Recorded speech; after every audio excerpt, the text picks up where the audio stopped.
Sawadee-kap. Hello and welcome to Daily Wisdom, Walking the Path with the Buddha. Today is our Pali Canon and English study group, and we're studying Volume 9, which is titled The Six Sense Spaces. We're moving into chapters 11 through 20 today, and all of these chapters are related to the six sense spaces. And the way that I do this program is I invite people who are in Zoom to read a chapter from the book. Then I will share some teachings on that chapter and then open up to any questions that you guys might have. Whether you're in Facebook, YouTube, or in Zoom, you're welcome to ask any and all questions you like by putting those into the comment section. And those of you guys that are in Zoom, you can electronically raise your hand and ask any questions or follow-up questions directly. So for those of you guys that are in Zoom, if you would like to read at any point, just raise your hand and I'll be able to call on you so you can unmute, and then you'll be able to read the chapters for today's class. So this first chapter that we have is chapter 11. This chapter is titled, With Destruction of Excitement, the Mind is Liberated. Seeing rightly, he experiences the fading away of strong feelings. With the destruction of excitement comes the destruction of craving. With the destruction of craving comes the destruction of excitement. With the destruction of excitement and craving, the mind is said to be well liberated. Okay, so let me help you guys understand this, because sometimes when people see the Buddha teaching this type of thing, they're like, whoa, hold on a second. I'm getting rid of excitement, and that's what it means to be enlightened. And people tend to misunderstand, and they associate a lack of fun with enlightenment. And this isn't true, because if it was not fun to get to enlightenment and attain enlightenment, who would ever be interested in ever getting to enlightenment? Instead, what the Buddha is talking about here is conditioned pleasant feelings, and he's using the excitement to represent those conditioned pleasant feelings. So here he says, seeing rightly, he experiences the fading away of strong feelings. So seeing rightly is having cultivated a certain amount of wisdom. So having cultivated a certain amount of wisdom, and you train in those teachings and you train the mind, you experience this diminishing of strong feelings. And then as you're training your mind, as you notice these conditioned pleasant feelings arising, such as excitement, you'll notice certain bodily sensations. And what you would like to do is restrain the mind. You would like to kind of decouple the mind. The mind's wired to have conditioned feelings because of its craving, desires, attachments, that mental longing and strong eagerness, the wants, the expectations. And if you get what you want, you get these pleasant feelings. But as long as you keep allowing the mind to have those conditioned feelings and stay wired that way, then it's going to experience these conditioned painful feelings like sadness, anger, frustration, and others, because the mind is basing its inner feelings on some condition. So if you allow the mind to have these conditioned pleasant feelings, when those conditions change, it's only a matter of time before it ends up in the conditioned painful feelings. So when you notice that excitement is arising as a bodily sensation, it hasn't yet become a feeling, you're trying to decouple that, and you're trying to get to a point where you're no longer experiencing those conditioned pleasant feelings. Max, did you have something? I see your hand rose. Yes, sir. So we're, I guess another way of looking at it is we're getting rid of the excitement, but we're also getting rid of other feelings such as anger, hatred, depression, anxiety as well, correct? Yes, that's exactly correct. I'm sorry. I thought maybe there was something wrong with the audio or something like that. That's why I thought you maybe raised your hand. But yes, you're correct, Max. No, that's fine. That's fine. I just usually when you guys raise your hand so early, it's something with the audio. So that's why I called on you. But there's more to explain here. But yes, you're 100% accurate in what you're describing there, Max, that by getting rid of the conditional pleasant feelings, because with the conditional pleasant feelings, the mind can only be happy or excited when these conditions are met, right? Like if my mom calls me, if my kids behave, if my today, right? If it's sunny outside, if I get to spend time with my kids, yada, yada, yada, there's all these conditions, and the mind might be forming its conditioned feelings based on any number of these conditions. And if we continue to allow the mind to do that, then when we don't buy a motorcycle, when our mom doesn't call us, when our bank account isn't whatever amount, $1,000 or $2,000, when it's not sunny outside, any one of those conditions that aren't true, then the mind ends up in the stress or anxiety or the sadness or anger, despair, or some other discontent feeling. So you're rewiring the mind to let go of this temporary happiness, this temporary excitement, so that you can get to the permanent joy, where this is unconditioned joy, the unconditioned sadness, or the unconditioned peacefulness and calm. So when you can rewire the mind in that way, then you'll experience more and more of this unconditioned joy coming through in the mind. So what you're doing is you're restraining the mind. The Buddha doesn't talk about it here, but by you destroying excitement, by you destroying that bodily sensation where it's arising in the body first before it becomes a feeling, then you can actually eliminate the craving, desire, attachment that's causing the discontent feelings to be formed. So by eliminating craving, desire, attachment, you're eliminating the condition that's causing these conditioned feelings, and not just the conditioned pleasant feelings, but also the conditioned painful feelings. So here the Buddha is explaining to destroy this conditioned feeling of excitement. And when you do that through cutting off and letting go of the bodily sensations, then you are also destroying the craving that actually produced it. You're like cutting back this wild bush. And then the Buddha is saying, okay, with the destruction of craving, when you destroy craving, desire, attachment, those mental longing, strong eagerness, you're eliminating the conditioned feelings. So by eliminating the conditioned pleasant feelings, you're eliminating the conditioned painful feelings. Then you can get to the unconditioned joy. And then he's saying, okay, with the destruction of excitement and craving, now the mind is said to be well liberated, meaning you're experiencing this freedom from strong feelings. You're experiencing the freedom of all those conditioned experiences. Just 1 second, folks. Got something to do here. Okay. All right. So let me see what questions you guys have about this particular chapter. You can put that into Facebook, YouTube, or Zoom, or you can electronically raise your hand and ask any questions that you like in Zoom.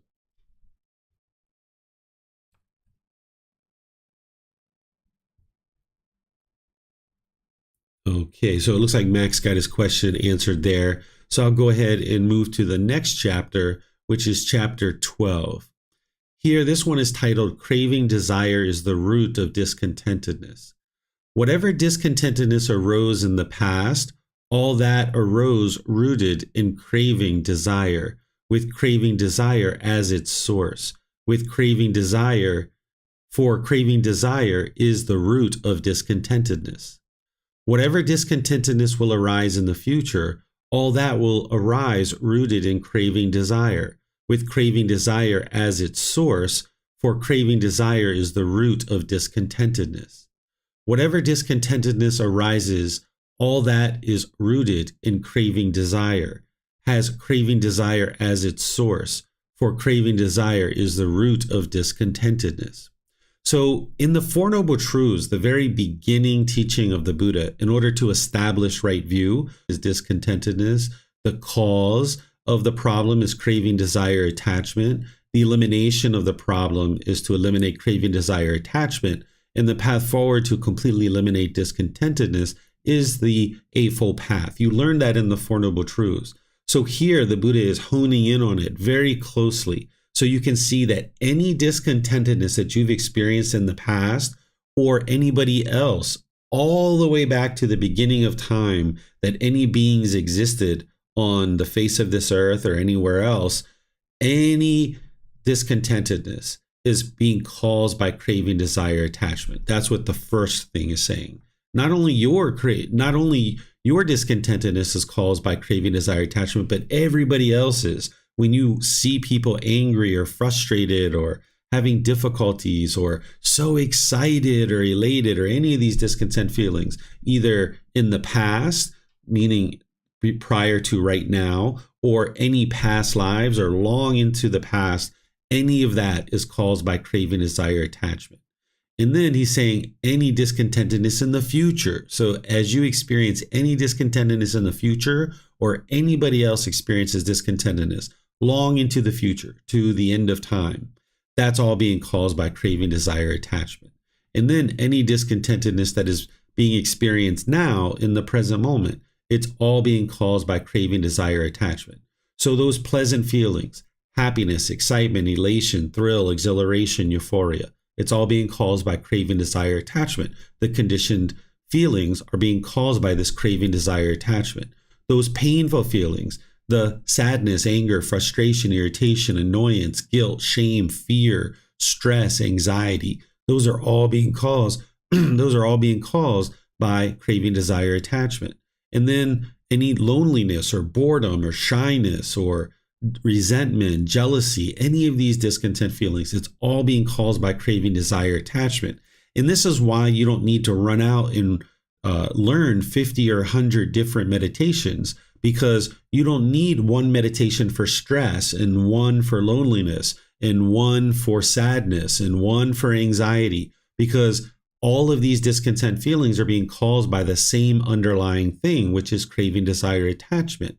So that's why you use breathing mindfulness meditation to address that very directly, and practicing generosity, where you're training your mind to let go, no longer holding on and clinging.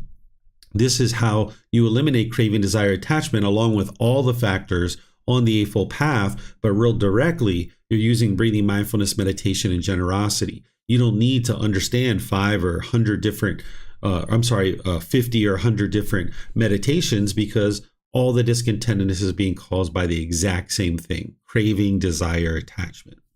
So let me see if you guys have any questions here. You can put those into Facebook, YouTube, or Zoom, or you can raise your hand in Zoom and ask any questions that you like.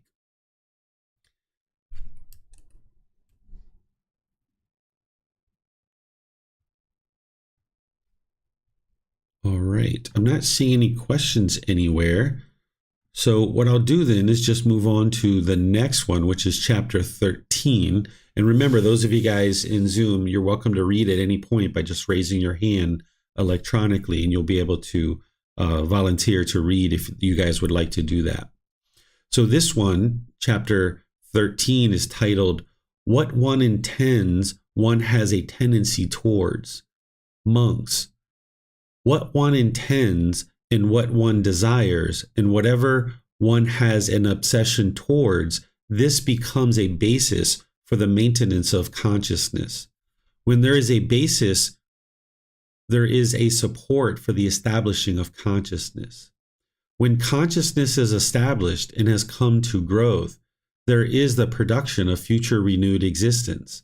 When there is the production of future renewed existence, future birth, aging and death, sorrow, grief, pain, displeasure, and despair come to be.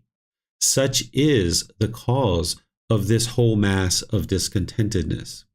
So here, the Buddha is essentially using some other words to talk about craving, desire, attachment. He's talking about what one intends, what one desires, and obsession. You can notice that when the mind is craving, it's almost obsessed. It's almost like on this cycle, this wheel just going and going and going and going. If you have a big major financial decision, if you have a big job that's coming up, if you have a certain new partner, life partner that you just meet, you might notice that your mind is just obsessively thinking about this thing. This is what can make it very challenging for people to sleep at night, because their mind is just obsessively thinking about one particular thing.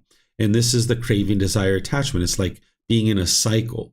So the Buddha is kind of setting up here what he's going to explain in a later discourse that we're going to study today, that it's this craving, desire, attachment that is what causes the rebirth. It causes a new consciousness. So if there's craving, desire, attachment in the mind, this fire is burning, then there's the maintenance of this consciousness. It continues on and on and on. So when there's a basis, there is support for establishing of a consciousness. So when there's craving, desire, attachment in the mind, then there's a basis for this consciousness to be reestablished in a new birth. And that's what he's describing here in this next one. When consciousness is established and has come to growth, there is the production of a future renewed existence. And now, once there's a new existence, then because of the existence, there's birth, aging, death, sorrow, grief, pain, displeasure, and despair. Every being that's ever been born has experienced discontentedness because they're continually stuck in this cycle of rebirth. When you get to enlightenment, you've escaped that cycle of rebirth. And now, for the rest of your life, you'll experience the peace and joy in the enlightened mind, and there won't be rebirth. So the same thing that leads to discontentedness is the same thing that leads to rebirth, which is craving, desire, attachment. And you're going to see it in a discourse here in a moment where the Buddha explains that very clearly. So this is how this whole mass of discontentedness comes to be, is that it starts with craving, desire, attachment. And then it leads to continued consciousness in birth. And if there's birth, there's going to be aging and death, sorrow, grief, pain, displeasure, and despair. Any questions here on this chapter? You can put that into Facebook, YouTube, or Zoom.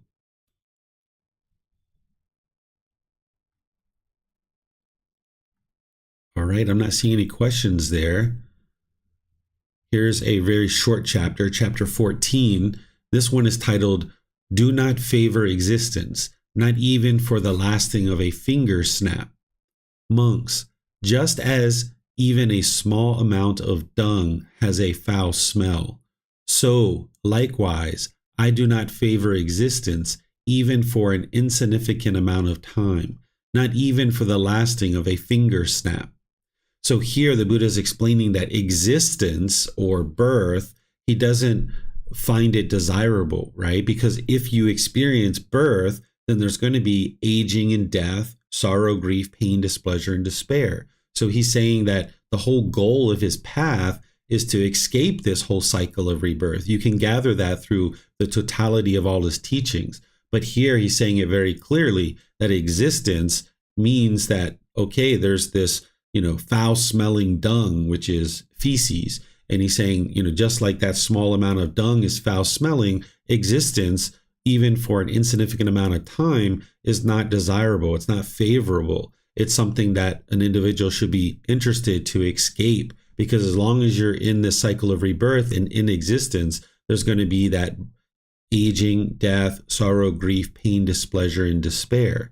So while you study all the different teachings of the Buddha and you see that he talks about rebirth in the heavenly realm from time to time, because he's explaining the natural laws of existence, and if you fall short of enlightenment, there is rebirth in the heavenly realm.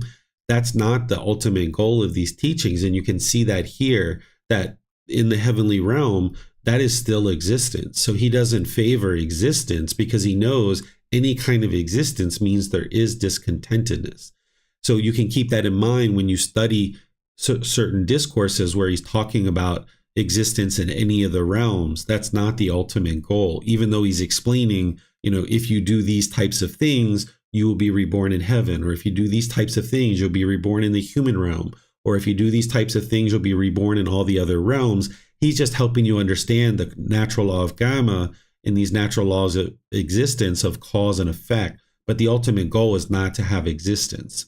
This can also help you if you've been exposed to any teachings where people think that the ultimate goal of the path to enlightenment is to be a bodhisattva. This is something that you'll see in various traditions where some people say that the whole goal is to be reborn over and over and over again and keep coming back and helping people to get to enlightenment. And this isn't the actual case. You can see here that the Buddha is not teaching anybody to come back into existence. He's teaching you to escape existence because he doesn't see existence as favorable. And in some cases, when you're talking about the bodhisattva vows and the things that people describe there, they can describe it different ways. But one of the ways that I've heard it described is people say that they're delaying their enlightenment. They're choosing not to get to enlightenment so that they can be reborn and then come back and help people get to enlightenment. But this is like, trying to teach somebody how to drive a car, but yet you've never driven a car before. Would you be willing or interested to hire somebody to teach you to drive a car that has never actually driven a car? Or would you say, I'm not going to ever drive a car so that I can then help other people learn how to drive a car? You wouldn't do that. If you were interested in learning or teaching people how to drive a car, you'd probably spend 10, 15, 20 years driving a car, and then you'd be a best type of teacher because you've experienced driving a car. So sometimes what people are saying is they're not going to get to enlightenment so that they can help other people get to enlightenment. But how could they help other people get to enlightenment? They can't even get to enlightenment themselves. They don't know how to get to enlightenment. So how would they ever be able to help anyone else get to enlightenment? So that whole idea of being a bodhisattva, it's not accurate. It's not true. It's a big misunderstanding of teachings. And you can see some of that here in the teachings of the Buddha, where he's saying the goal is not to exist in the world. It's to escape this whole cycle of rebirth. Let me know what questions you guys have on this particular discourse. You can put it into Facebook, YouTube, or Zoom, or you can raise your hand in Zoom and ask any questions that you like.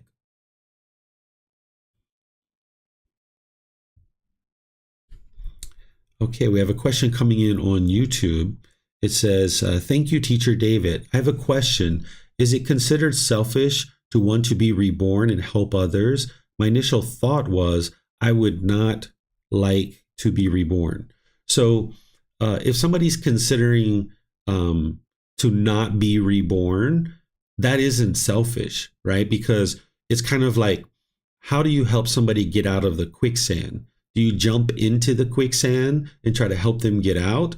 Or do you stand on solid ground and reach out a hand and let them grab onto your hand and your arm, and then you pull, they pull, and then they also kick. They have to do some work to get out of the quicksand.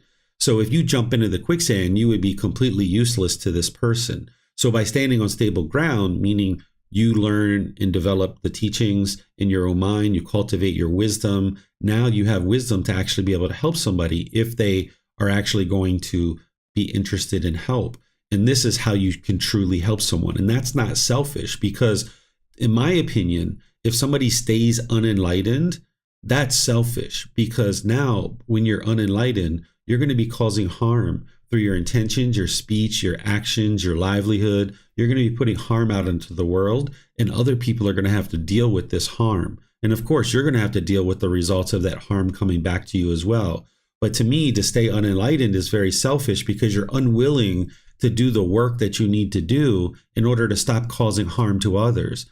By remaining unenlightened and coming back and being reborn over and over again, you're just continuing to suffer yourself, and you're continuing to cause harm to others that they now have to deal with.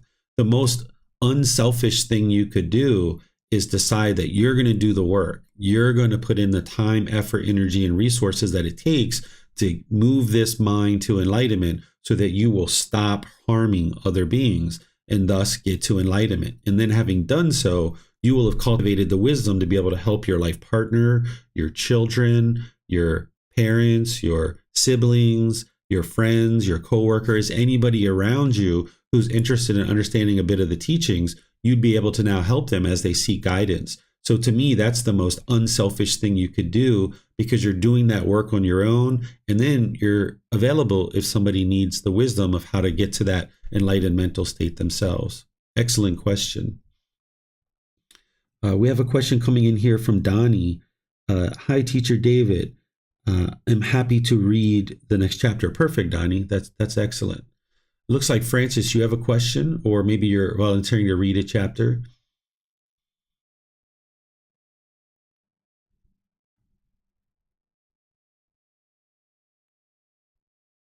I have a question, Teacher David. Mm-hmm. Can you hear me? I sure can. Go ahead, sir. Okay. I got to understand from other teachings a way of getting out of resistance, and in the cycle of the dependent origination, there's no more becoming. That means there's no more existence. They say that, if let's say at the dying moments, that's very important. If you have any attachment during the dying moments, that it's most likely that you will be reborn back again, because you're holding on to something that you really wanted but didn't have, or something that is so important to you that you couldn't let go at the dying moments. Could you please share your thoughts on this one, whether is it true, or is it something that I heard, or it's not the real thing? I'm not too sure. Kindly share your wisdom. Thank you. Sure, you're welcome, Francis. If there is any craving or clinging at the time of death, there is going to be rebirth. But the idea of potentially, waiting until you're on your deathbed to try to eliminate craving, desires, and clinging and things like that, that's, unrealistic for somebody to, magically or even actively eliminate craving, desire, attachments at the time of death. It's better to do what you guys are doing, which is you're learning, you're reflecting to independently verify the teachings, and you're practicing now, so that long before you ever get to death, you've already eliminated your craving and clinging, so that now you can experience whatever amount of time you have left with that peaceful and joyful mental state. So if you've done your work, you will have eliminated craving and clinging long before death. And by the time you get to your deathbed, you'll just continue to remain joyful and peaceful, even though you're headed to death. The mind knows that you're headed to death. You could be headed to death for a couple of weeks or a couple of months, and you wouldn't be sad, you wouldn't be disgruntled, because you've already eliminated craving and clinging, and your mind's already peaceful and joyful. So you're not going to have sorrow and grief and displeasure leading into death if you've already eliminated craving and clinging and your mind's enlightened. But if you're not enlightened and you're headed towards death, as you get to closer and closer to death, the more that you can let go of any craving and clinging, the better. It's only going to help you in your next life, because the least amount of craving and clinging you have means you're going to have an improved rebirth in your next life, and you'll have less craving and clinging to deal with in your next life. But my goal for each of the individual students who study with me, and what I encourage you to do, is set your goals on getting rid of craving and clinging long before death, so that you can enjoy whatever amount of time you have, whether it's 60 years before death, whether it's 10 years before death, whether it's 10 minutes before death. If you can get to enlightenment, you'll enjoy the peace and joy of that enlightened mental state long before death. And then as you're headed towards death, if you haven't gotten to enlightenment, just be sure to try to clear out as many attachments as possible from the mind. Don't hold on to anything, because there is the potential to get to enlightenment at death, which would be the next best ideal thing, because at least you're not going to be reborn. But you spent your life being agitated and annoyed and irritated and all those other discontent feelings, but at least you're not going to have a new existence. You're welcome, Francis. Pleased to help you. Okay, let me see if we have any other questions here. All right, we don't have any other questions. So, Donnie, if you'd like to read this next chapter, feel free.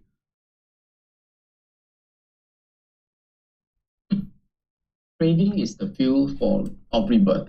I declare, Vacha, rebirth for one with fuel, not for one without fuel. Just as a fire burns with fuel, but not without fuel. So, Vacha, I declare rebirth for one with fuel, not for one without fuel. Master Gotama, when a flame is flung by the wind and goes some distance, what does Master Gotama declare to be its fuel on that occasion? When Vacha, a flame is flung by the wind and goes some distance, I declare that it is fueled by the wind. For on that occasion, the wind is its fuel. And Master Gotama, when a being has laid down his body but has not yet been reborn in another body, what does Master Gotama declare to be its fuel on that occasion? When Vacha, a being has laid down this body but has not yet been reborn in another body, I declare that it is fueled by craving. For on that occasion, craving is its fuel. All right, thank you, Donnie. So here the Buddha just says it very clearly and very straightforward that it's craving that is the fuel that causes rebirth. And if there's fuel, then there's going to be rebirth. If there's craving, there's going to be rebirth. So rebirth is for one that has fuel. Well, what's fuel? The fuel is the craving, desire, attachment. And then not for one without fuel. So if you don't have craving, desire, attachment in the mind, there is no rebirth. And this is very clear, very straightforward. And then he gives this analogy to be able to help you understand it. And I think it's a really helpful analogy to understand the whole cycle of rebirth. That if you think about a fire and you're putting on logs onto the fire, and these logs are the fuel that's fueling the fire, that those logs, those fuel of the logs, they're sending off sparks into the air. And now the wind is going to carry that spark and keep it lit. and then it's going to land on the ground, and now it's going to start a new fire. And the same thing is true with craving, desire, attachment, that once you've laid down the body, if there's craving in the mind, that's the fuel that is now going to spark the new consciousness. And now this new consciousness is created, and now there's going to be continuous rebirth from there, because as long as you have craving, there's going to be rebirth. So you would like to extinguish all craving, and you can see that you're doing that in this life. Because if you implement the teachings of the Eightfold Path to include meditation, generosity, and all the other teachings the Buddha shares, you can see your discontent feelings diminishing slowly but surely. You can see that your mind is not as angry and frustrated and irritated as it might have once been. Particularly by the time you get to that first stage of enlightenment, you've had a significant diminishing of your strong feelings. And now, as you make your way to enlightenment, you'll completely eliminate all discontentedness, and you'll know you have done that because it will have been 1 year, 2 years, 3 years, and there's no discontentedness that's arising. And you'll also know at that same time is not only have you eliminated discontentedness and attained enlightenment, but you'll never experience rebirth ever again, because you've eliminated the fuel that causes that rebirth. And you'll be able to observe that through your own mind, because there'll be nothing but peace and joy in the mind. What questions do you guys have on this chapter?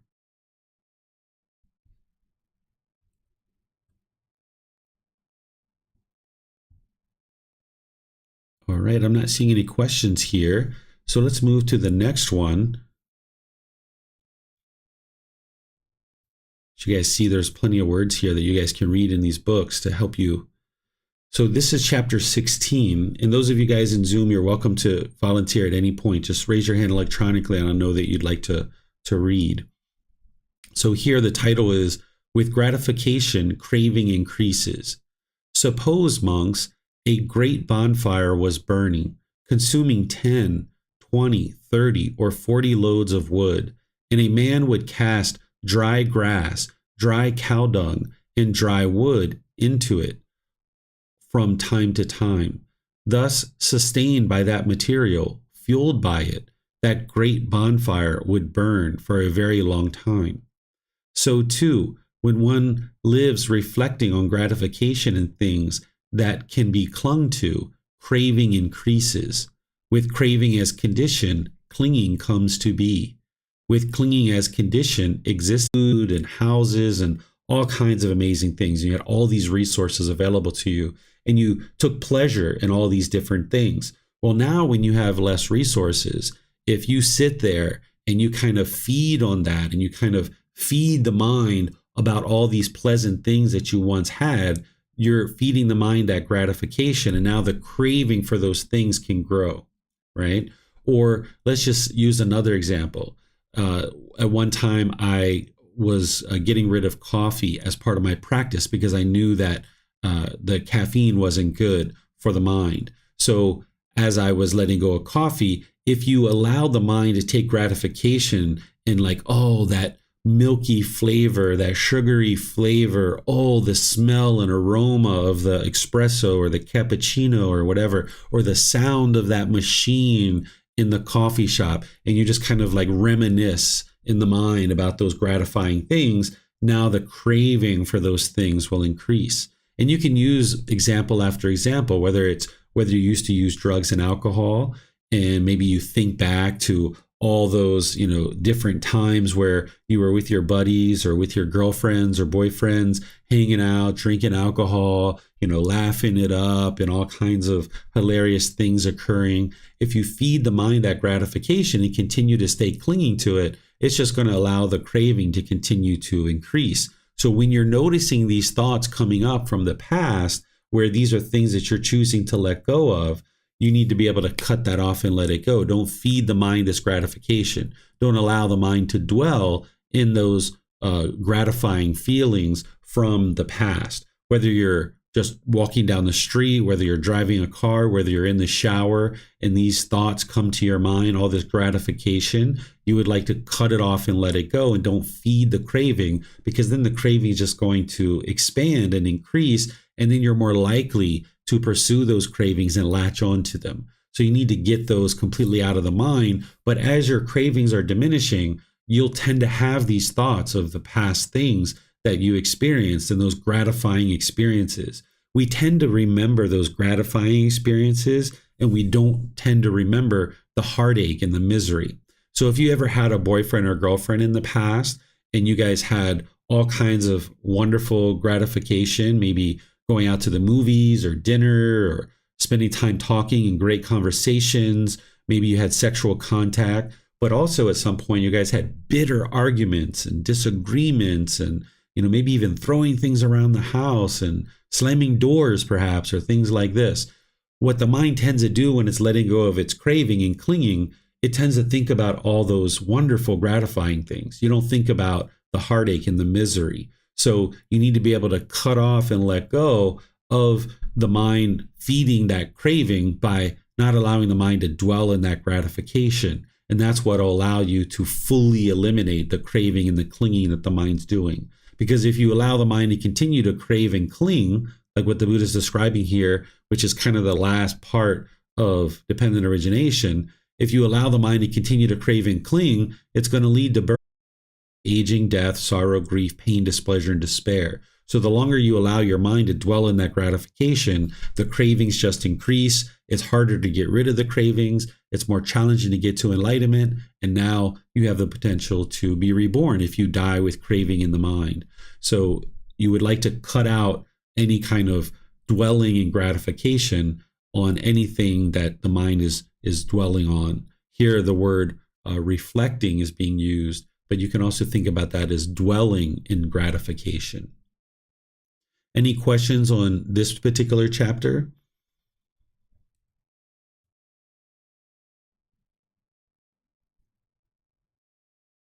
All right, I'm not seeing any questions here.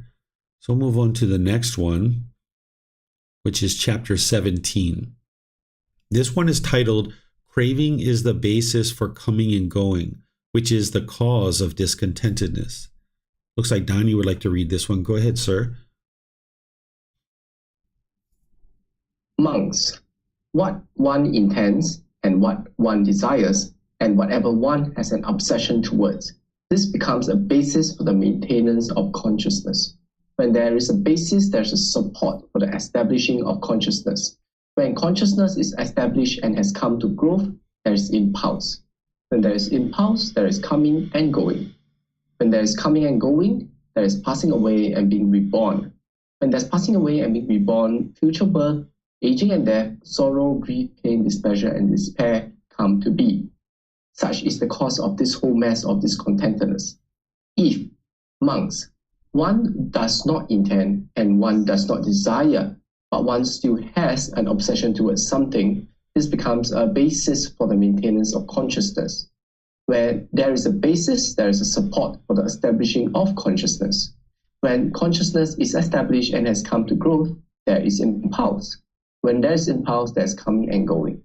When there is coming and going, there is passing away and being reborn.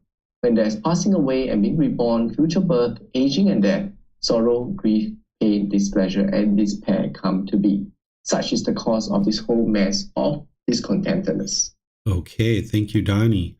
So here the Buddha is using some other words for craving, desire, attachment. He's using this word impulse, right? Because if you've ever done things on impulse, that's the craving, desire, attachment. Like say you're at the store and you're walking into the store and your goal is to just buy one particular product, but you're walking past all these different items and you have this impulsive need or this impulsive desire to latch on to a whole bunch of different things and buy all these different things because the mind's just grabbing and grasping. So that's another word for craving, desire, attachment. Is this word obsession is another way to think about the consciousness to be maintained and continue. This is what's leading to continuous rebirth. And when there's impulse in the mind, then there's this coming and going. What the Buddha means by this is if you've ever been in a situation where you've gone somewhere, and then whether it's vacation, whether it's to your friend's house or, to a restaurant or whatever, and you just feel kind of antsy, you just feel like, gosh, I'm not content here, just being in this one spot. It's like the mind always wants something else. It's like the grass is always greener on the other side.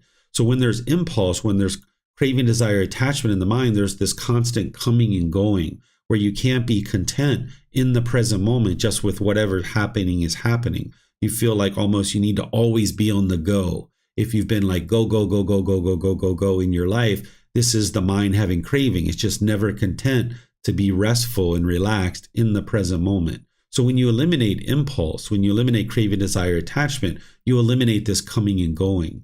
But as long as there's this craving and desire, this impulse in the mind, there's going to be this continuous coming and going where you're not content in the present moment. And that's where there's going to ultimately be rebirth, which is the Buddha is talking about here. So when you eliminate this coming and going, then there is going to be no rebirth. And it's important to start associating other words besides just craving, desire, attachment, which are the ones I tend to focus on as a student's first getting started. But as you start to expand your understanding and deepen your understanding of craving, desire, attachment, you can see these impulses. Sometimes they can be really strong. Sometimes they can be very subtle. And when you notice those, you'd like to cut them off and let them go, eliminate them. Don't allow the mind to do that. Because as long as you allow the mind to be wired that way, it's going to continue to do that. You're trying to decouple that and break through it so that you're rewiring the mind, and you can just choose to make wise decisions based on what you need in life rather than what you want and what the mind's chasing. Then you can get to a point where you can just be content in the present moment, and there's not this constant coming and going where you feel like you can't ever be content in the present moment wherever you're at and what you're doing at this particular moment.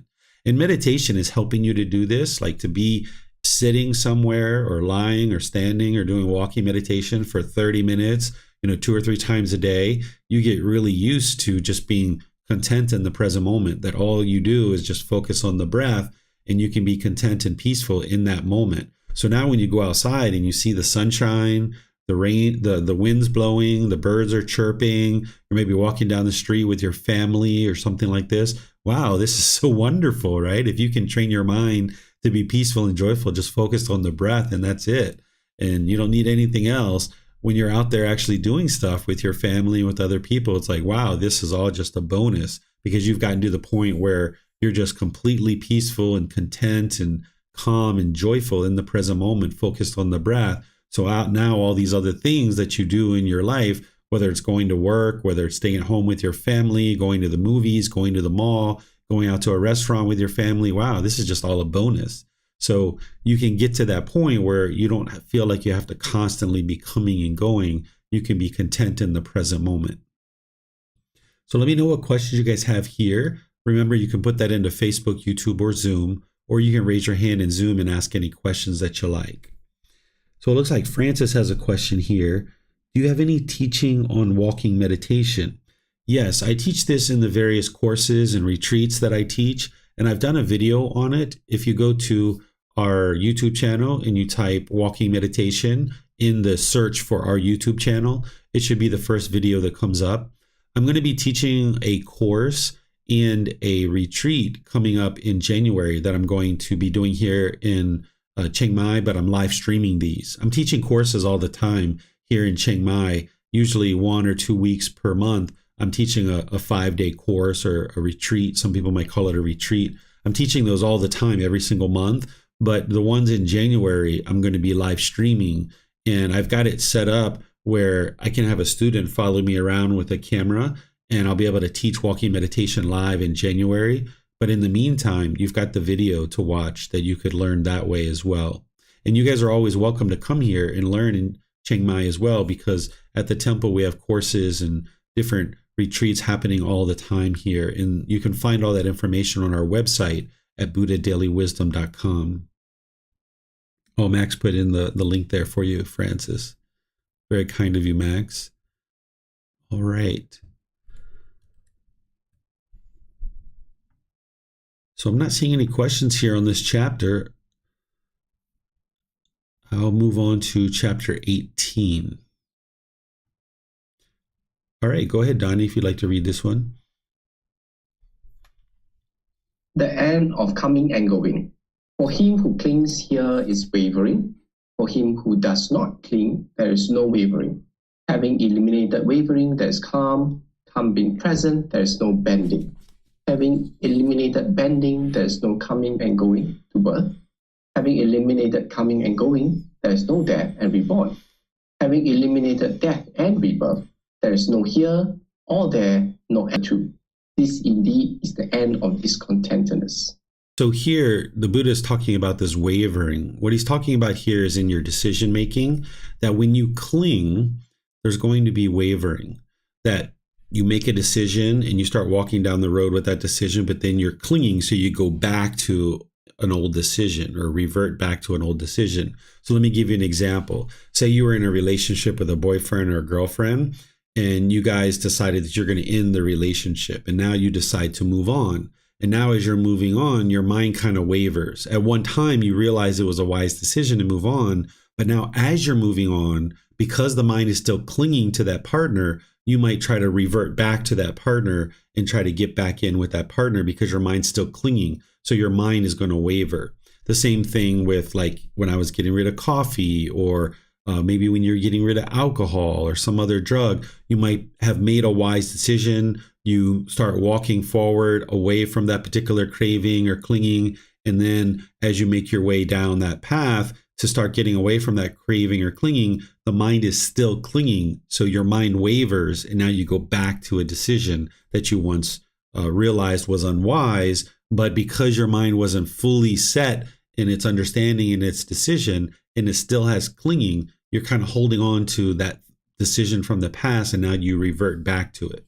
But for one who does not cling, there is no wavering. Because when your mind is stuck like that and you're trying to go forward, but yet you keep reverting backwards to this ex-boyfriend or this ex-girlfriend, or maybe if you're trying to get away from drugs or alcohol and you relapse and keep going back to it or something, this is very difficult for one to experience, that constant walking forward, 3 steps forward, 5 steps back, 10 steps forward, 20 steps back kind of thing. And it really hinders you from having forward progress in your life. So understanding that what you would like to do as you make your way closer to enlightenment is any decisions that you make, no matter what they are in your life, is you would like to really think them through. Take in all the variables, take in all the information of what it is that you're going to need to make a decision about, and then get very confident in that decision. Make your decision and walk forward. Don't look back, right? Because you've now made the decision and it was wise for you to walk forward.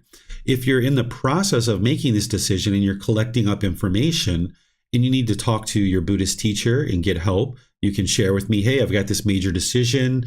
Here's some of the variables. Here's some of the information. Here's what I'm thinking. What is the natural law of Gotama, or what are the Buddhist teachings on this? So you might talk to your Buddhist teacher. You might talk to your life partner. You might talk to your friends or your parents or your brothers or your sisters. And now as you fully take in all the information, you make your decision and you walk forward. And you realize that, okay, I'm not going to cling to this thing.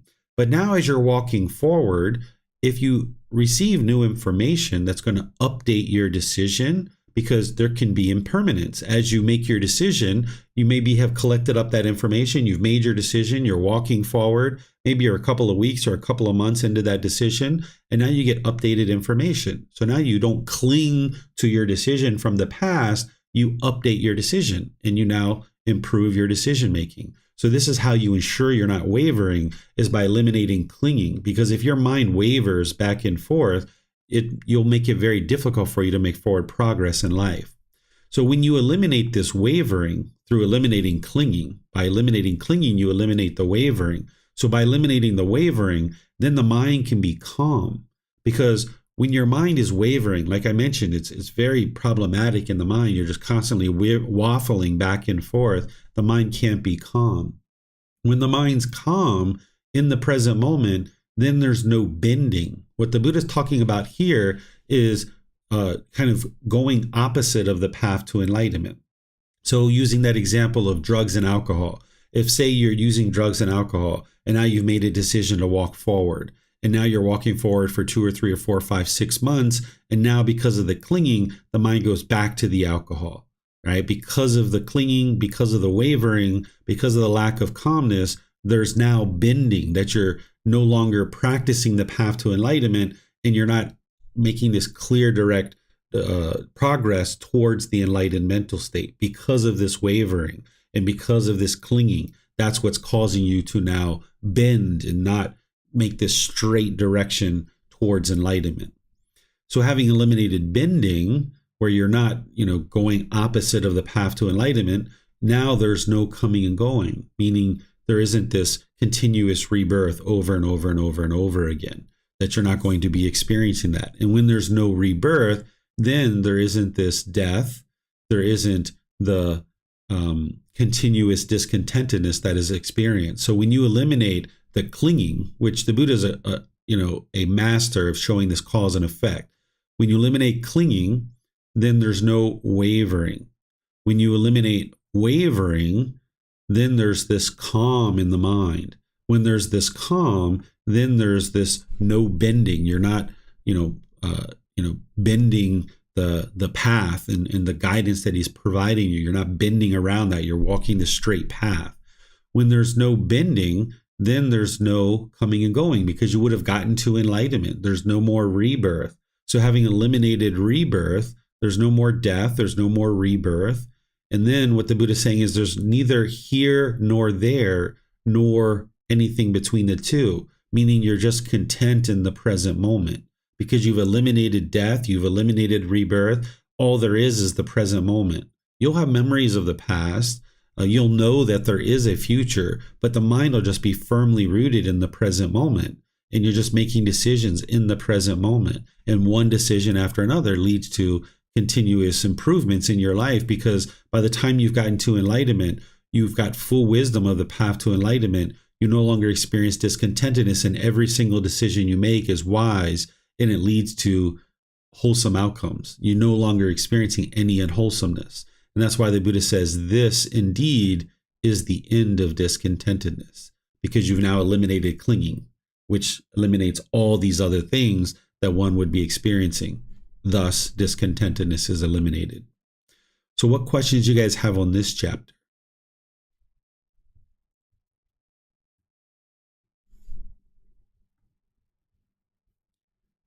Okay. I'm not seeing any questions here. So we'll move on to the next chapter. Max, is that for reading or is that a question? I can read, sir. Oh, perfect. So this is chapter 19. Excitement is clinging. One with clinging is not liberated. Here, monks, one seeks excitement in form, welcomes it, and remains holding to it. As a consequence of this, excitement arises. Excitement in form is clinging.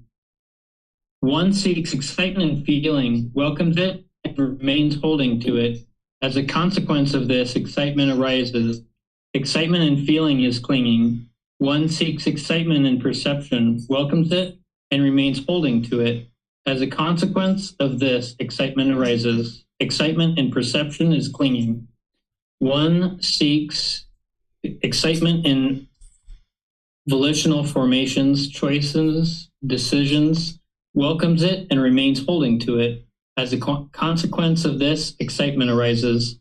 Excitement in volitional formations is clinging. One seeks excitement in consciousness, welcomes it, and remains holding to it. As a consequence of this, excitement arises. Excitement is a consequence, is a consciousness. Sorry, let me start over. Excitement in consciousness is clinging. With one's clinging as condition, existence comes to be. With existence as condition, birth. With birth as condition, aging and death, sorrow, grief, pain, displeasure, and despair come to be.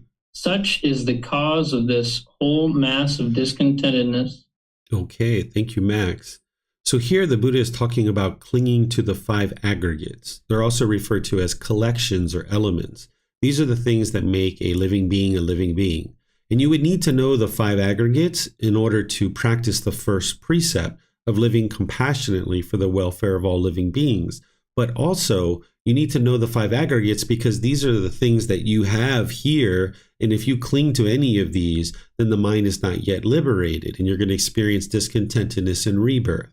So oftentimes when people are learning about craving and clinging, they start to understand like material objects. And it's not the object itself that is the craving or the clinging, it's what's going on in the mind. But it's pretty readily understood as you get going on the path to enlightenment that, you could be attached to your computer, clinging to your computer. You can crave or cling or be attached to your life partner or your child or your car or your job or any number of these things. It's not the object itself that is the issue. It's the way the mind's craving and clinging to it. So these things become pretty apparent in your journey to enlightenment that you need to eliminate your craving and clinging. You don't need to eliminate the object. You need to eliminate the craving and clinging for the object. Well, there's these other objects that the Buddha is pointing out to you that your mind can actually cling to, which is form, feeling, perception, volitional formations, and consciousness. These are referred to as the 5 aggregates or 5 collections or 5 elements. What it's referring to is this physical form that you have. This physical form is the physical body. If you are clinging to this physical form, you're wanting it to be permanent. So now when you see a wrinkle or you see a pimple or a mole or a gray hair, or you start losing your hair, or you get a little bit of fat in certain places, now your mind's going to be discontent because your mind's clinging to a certain appearance and you're wanting that to be permanent. And when you start seeing things change, now your mind is going to experience this discontentedness. So if you get excited with this physical form, like say you go to the gym and you've been working out a lot and maybe the body is looking better than it once did. If you allow the mind to be excited about that, having conditional excitement, that physical appearance in the gym, it's not permanent. That as you age, that's going to fade away over time. So if you allow the mind to get excited based on the condition of this physical form looking a certain way, maybe youthful and very athletic, as you age, you'll experience painful feelings. So the Buddha is explaining to you to not welcome and remain holding on to this physical form, because once excitement arises, now you're clinging to your physical form, and it's only a matter of time before you experience painful feelings. The same thing is true with not only form, but the feelings as well. These are the pleasant feelings, painful feelings, neither painful nor pleasant. If you've ever had certain pleasant feelings and you cling to those feelings, maybe something's happened in the past. Maybe when you were in high school, you were like very popular and people knew you a lot and you got all these pleasant feelings. Or maybe a certain boyfriend or girlfriend that you had, maybe you got all these pleasant feelings. And now if you cling to those pleasant feelings and you get excited when those pleasant feelings are in the mind, now those pleasant feelings of conditioned excitement, it's not permanent. So now when your mind moves to sadness, you'll be even more sad. Or another example is someone can cling to the painful feelings. Say somebody dies in your family and now you're sad and you're grieving. Some people cling to those painful feelings because they think if they let go of those painful feelings, it's like letting go of grandma. And they think that their love is what's causing these sadness or this painful feelings or this grief. And they feel like if they let go of the painful feelings, they're letting go of the love. But this is just the misunderstanding and the ignorance of the mind, that it's not the love that's causing the grief and the misery when grandma or other people die. Instead, it's the craving, desire, attachment, wanting grandma to be permanent. So you can let go of those painful feelings and not cling to either pleasant feelings, painful feelings, or neither painful nor pleasant, and your mind will be liberated from these conditioned feelings. And the same thing is true about perceptions. What your perceptions are is the way that you view the world, the way that you're certain have views, certain opinions, certain assumptions that you make about the world. You look out at the world and you have a certain perception about other people or about your job or your boss or the country you live in or your president or prime minister or different people around you. You might have certain perceptions about people around you. You shouldn't ever cling to your perceptions. The Buddha teaches you to always work towards the truth and discovering what the truth is. But if you cling to your perceptions of how the world seems to be, then you can't actually see the way the world actually is. And if you take excitement in your perceptions, so perhaps you are really excited about your political affiliation or something like that, or some perception of something that's going on in the world, you have a certain clinging to this. Now you might be very argumentative towards other people because of clinging to this perception. So by allowing your mind to get excited by certain perceptions that you have and cling to that perception, now you're going to experience those conditioned pleasant feelings, and then the mind's going to move to these painful feelings as well. Because at some point you might realize your perception was false and it was just an assumption. And now when you realize that your perception was false, you'll end up in these painful feelings. So it's not wise to cling to perceptions. Then he's talking here about volitional formations, which are your choices and decisions. Same thing, you're not interested in clinging to these. Any decisions that you make, if you cling to them, it's only going to cause discontentedness in the mind. Here's an example. Say like right now you decide you would like to travel to Australia for your holiday, and that holiday is about 6 months from now.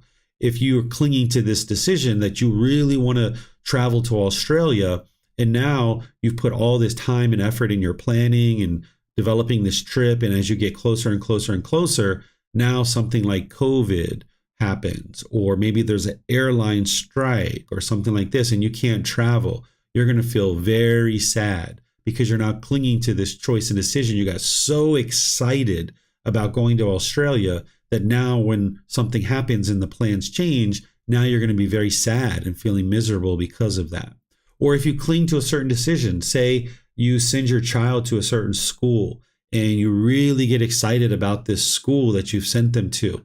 And now you've sent them to this school and then they're there for a year or 2 or 3, and you start learning these unfortunate things that are happening at the school. Well, if you cling to your decision and you get all excited about having sent your kid to this one particular school, when you start hearing all these unfortunate things that are occurring, you might feel very sad or miserable that these things are now occurring, and you might hesitate to remove your child from that school and put them in a better school that would be better for them. So it's unwise to cling to your volitional formations, your choices and decisions. Instead, you make a decision that is wise based on all the information that you have at the current time, and then you put that decision into the world, and then you see the results. Because the natural law of karma is the very best, most unbiased teacher. If you experience any kind of unwholesome results coming back to you, then you can see that there were some unwise decisions that you made, and now gaining more wisdom, you can make wiser decisions in the future. But if you put a decision out into the world and you're experiencing wholesome results, you can see that it was a wise decision. But still, don't even cling to that, because you can enhance that decision and make it better and improve upon it. So don't cling to any decisions that you make. As you experience impermanence and new information and new variables are coming to you about any particular decision that you have made, that you're thinking about making, or that you will make in the future, update your decision so that now you can implement the very wisest decision in that particular situation. And then the same thing with the consciousness. The mind can cling to certain identity in the mind or certain things that are in the mind. If you cling to the consciousness and what's going on in the mind and you get really excited about it, now the mind's going to end up in these painful feelings. And as long as the mind's clinging to any of these 5 aggregates, either form, feeling, perception, volitional formations, or consciousness, then as long as there's clinging, there's going to be rebirth, because you haven't dismantled dependent origination. There's still craving and clinging in the mind, so it's going to lead to birth, aging, sorrow, grief, pain, displeasure, and despair. So while it's really obvious to kind of look around you and kind of physical objects, external things, it's obvious not to cling to those. These things that the Buddha is talking about are more internal for each individual being. The physical form, the physical body, the feelings that you experience, the certain perceptions that you have, the choices and decisions or volitional formations, and the consciousness itself. This is what makes a living being, and you're not interested in clinging to any of that stuff. So there's clinging to the physical form, right, where you're just craving and longing and yearning, wanting the physical body to be looking a certain way, and you get so excited when you get more muscles. That would be unwise. But then there's also this indifference, right, where the mind just doesn't care, and you're not eating healthy, you're not even doing a little bit of exercise to maintain your health. Maybe someone's not brushing their teeth or taking showers.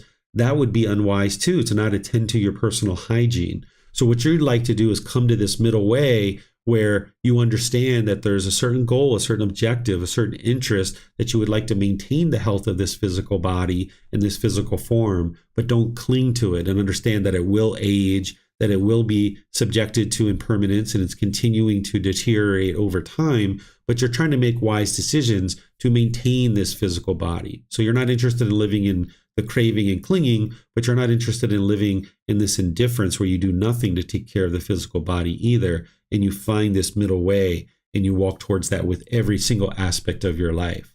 So here, this is ensuring that you're understanding these 5 aggregates and that you shouldn't cling to any of them because it's going to only lead to discontentedness and rebirth.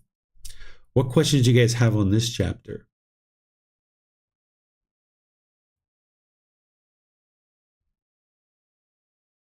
Okay, I'm not seeing any questions there. So we go to chapter 20, which this is the last chapter of today's reading. This is the Eightfold Path, and we come across the Eightfold Path from time to time in this entire book series.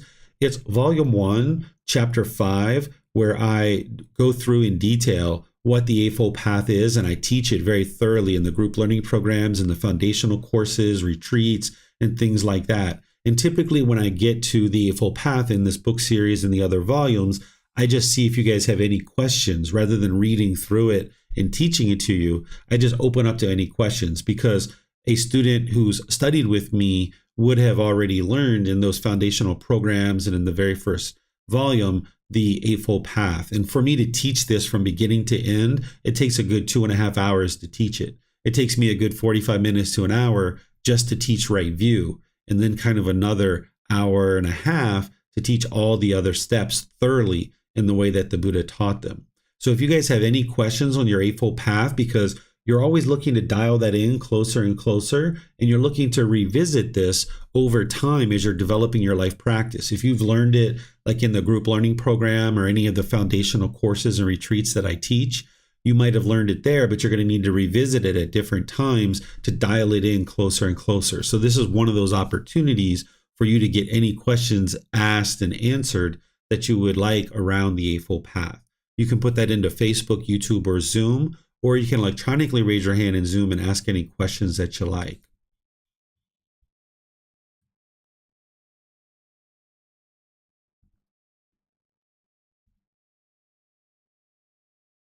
Okay, I'm not seeing any questions on the Eightfold Path. So what I'll do then is just end class by thanking all of you guys for joining. This is the volume 9, the 6 sense spaces, chapters 11 through 20. And next week, we're going to be doing chapters 21 through 30. And if you're reading these books either before class or after class, you're going to get a lot more value because you'll see the words of the Buddha, you'll see the reference back to the original source text, and you'll see the words that I'm sharing to be able to help you further understand and reflect on what it is that the Buddha is teaching. And that's where you'll really gain the most insight, because in these classes, I can't teach to the same level of detail as I put into these books. So you can download these from buddhadailywisdom.com. You can take them and go print them, or you can order them on Amazon and have them shipped to wherever you're at if you'd like the printed copies. And next week, we're going to be doing chapters 21 through 30. And then tomorrow in our group learning program, we're going to be in volume 1, chapter 6, which is the middle way, walking the middle way. This is a very simple, very straightforward teaching. But when you understand it, it's actually very powerful and very potent. It'll take me just a short time to actually teach it to you. And then we'll use some different examples to apply it to your life so you can see how impactful it can be once you understand this very simple teaching. Then on Wednesday, I'll be in the 3rd part of a 4-part series on Buddhist chanting. You're always welcome to attend any of these classes live or listen to them on the replay through Facebook, YouTube, or our podcast. Thank you to those of you guys that read. Thank you for all your questions in the class, and we'll see you guys in one of these future classes. Have a very lovely and wonderful rest of your day. Sawadee krap.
Thank you again for watching. Enjoy your meditation. Look forward to seeing you online and answering any questions that you might have. Thank you so much.